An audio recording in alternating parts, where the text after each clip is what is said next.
Is this a possibility?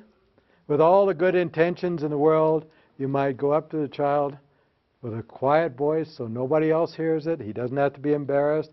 And you say, I think it's time for recovery time. And you get this, what did I do? I didn't do nothing. How come you not? You always let them get right.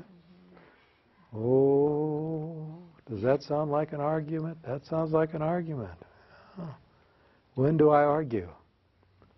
12:15 and 3:15 daily, right? But you need to go.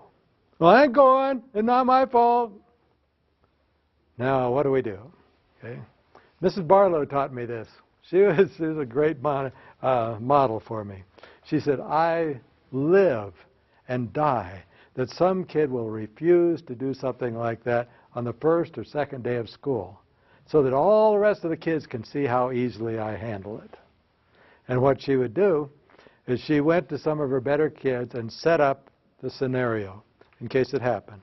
She'd go to Janice and say, Janice, could you help me out? If I come to you and say these words, it's time, you would know to run down to the office real fast. And if somebody says no running, say, no, I'm told to run. Okay, you run down to the office and you say, we have a student who needs to be removed from the class. Could you do that for me? And Bill, if I come to you and say, it's time, could you walk out into the hall and yell to the teacher across the hall, it's time? Because she'll know then to step out into the middle of the hall and keep an eye on her class and this situation at the same time. You could do that for me? Thank you. And Marge, could you be a line leader for me? Okay. And if I say line up to the class, if I tell them to line up, could you lead them down to the cafeteria really slowly?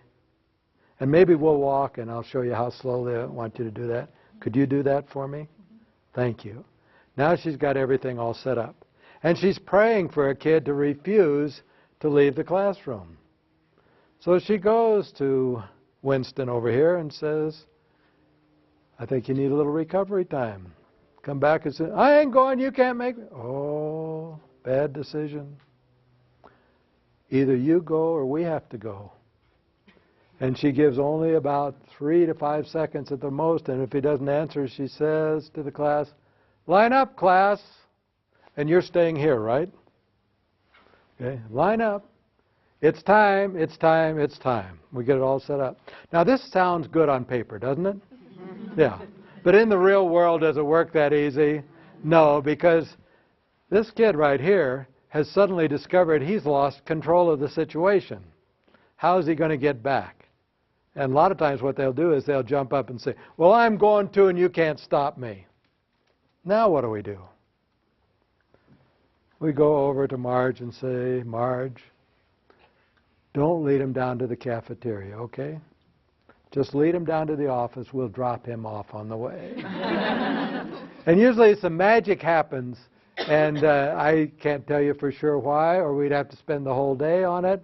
But when people put one foot in front of the other to change their location, something happens to the emotional state at the same time. Does that give you a plan?